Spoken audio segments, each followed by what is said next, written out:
passé un BPRIA au CFPPA de Petit Canal. Cette formation m'a permis d'acquérir des compétences justement dans le domaine de l'agriculture.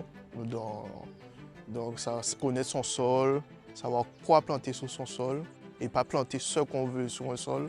Vis-à-vis de cette formation-là, j'ai eu aussi des stages à faire en entreprise sur l'exploitation de certains agriculteurs.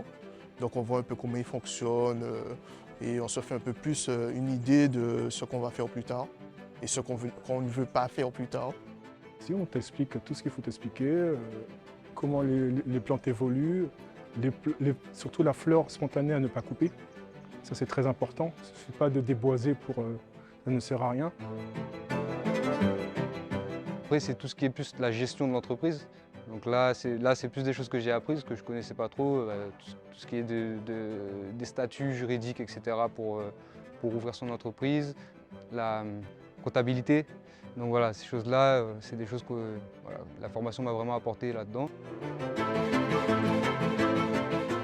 Moi, je sors d'un monde totalement à l'opposé de l'élevage, parce que je suis dans le milieu sanitaire et social. Donc ça a été très compliqué pour moi de passer de là à là. Mais au niveau adaptation, je me suis bien adaptée, je fais ce que j'aime. Et je n'ai pas de souci à ce niveau. J'ai découvert quelque chose que j'aimais, dont moi-même je ne le savais pas. Pour l'instant, je prends toutes les informations, qu'elles soient théoriques ou pratiques. C'est pour ça que je fais cette formation. Et à l'issue, j'aimerais pouvoir m'installer. Il faut que je trouve le foncier. Je souhaiterais aussi, si possible, parce que j'ai un diplôme dans le social, combiner en fait le social et l'agriculture. Mon projet, moi, c'est de m'adapter au terrain que j'aurai. Faire des plantations qui sont adaptées au climat et au sol, plutôt que d'essayer de changer l'endroit et le sol. Donc c'est un projet d'exploitation racolé à une association qui permettrait de partager ses savoirs avec le plus grand nombre. Mon but final, c'est de m'installer.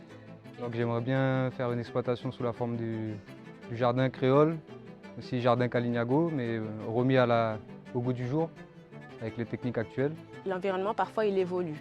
Et il faut pouvoir avoir des pratiques respectueuses de cet environnement et en évolution avec.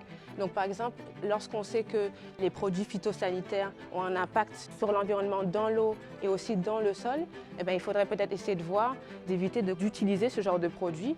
Il faut vraiment adapter sa pratique à l'environnement et la respecter parce que c'est grâce à elle qu'on vit, qu'on mange, qu'on respire, qu'on boit. Donc c'est avec elle qu'on doit travailler et c'est avec elle qu'on est en unité aussi, c'est la terre.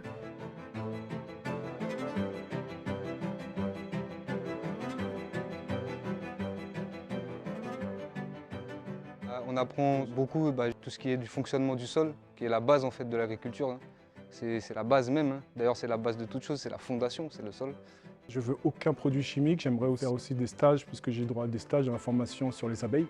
J'aimerais pouvoir faire des ruches, mais je ne veux pas de produits chimiques. Après, le principal, c'est le paillage. Maximum de paillage pour éviter l'évaporation des sols et nourrir au maximum les sols. On pollue le sol et on pollue sa terre et après on se demande pourquoi ça ne produit plus ou ça ne produit plus autant.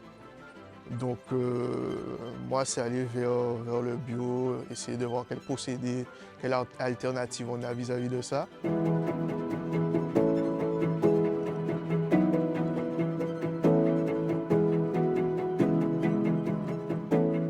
Au niveau des produits qu'on voulait mettre en place, on a besoin de machines. La technologie est importante pour nous parce qu'à main nue, seul, on ne peut pas faire grand-chose. Tout ce qui est monoculteur, tout ce qui est grosse machine en fait pour pouvoir travailler le terrain et ensuite des appareils aussi d'agrotransformation. L'année dernière, j'ai participé au Week Agrinov et donc du coup, ce qui était important de voir, c'était la culture de vanille, mais aussi l'association de culture sur un petit espace. Et donc ce qui est intéressant, c'est de voir ce qu'on peut mettre d'une plante à côté d'une autre. Les plantes médicinales à côté par exemple des tomates, des trucs comme ça. Donc c'était important de voir comment on peut protéger notre culture. La journée, l'an passé au Week Agrinov, ça a été une journée enrichissante en termes de réseau, donc de contact. Il faut profiter pour se faire un répertoire de contacts de tous les acteurs économiques, agricoles, tout ce qui est l'outillage et les machines agricoles. Vous aurez tout ce qui est les acteurs qui tournent autour de la canne à sucre, de l'apiculture, de l'élevage bovin. Vous aurez pas mal de coopératives présentes. Et il faudra, selon votre projet, prendre le maximum de numéros. Vous allez rencontrer des pairs, agriculteurs expérimentés. Si vous avez des questions, il ne faudra pas hésiter.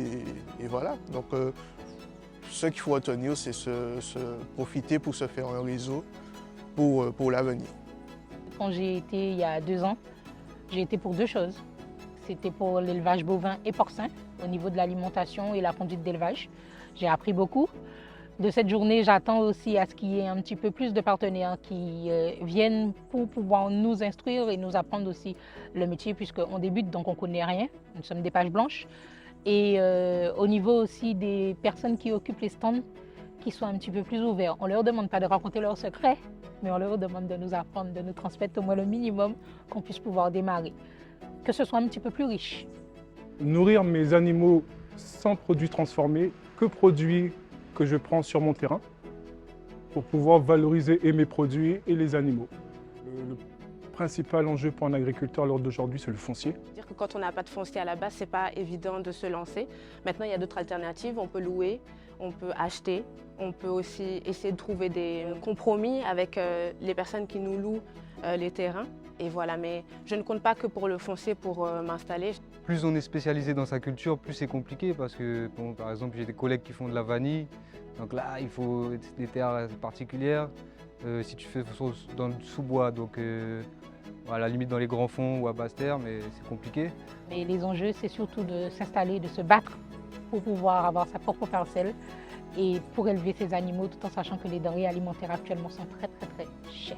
Faciliter le développement, nous faciliter l'accès à certaines passerelles, nous donner beaucoup plus d'aide financière, nous pousser un petit peu plus vers le haut pour qu'on puisse être reconnu, chose qu'on n'a pas.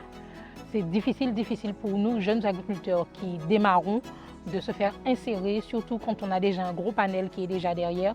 Nous, quand on vient, on est perdu. Ça aussi, il y a peut-être un peu un manque d'information pour se lancer pour un jeune agriculteur qui veut entreprendre. Ouais, je pense qu'il y a un manque d'accessibilité de l'information, clairement. Pas assez de livres et manque de moyens sur beaucoup de choses. Donc, Et en fait, je pense qu'il ne faut juste pas lâcher. Il faut toujours aller de l'avant, essayer de se renseigner.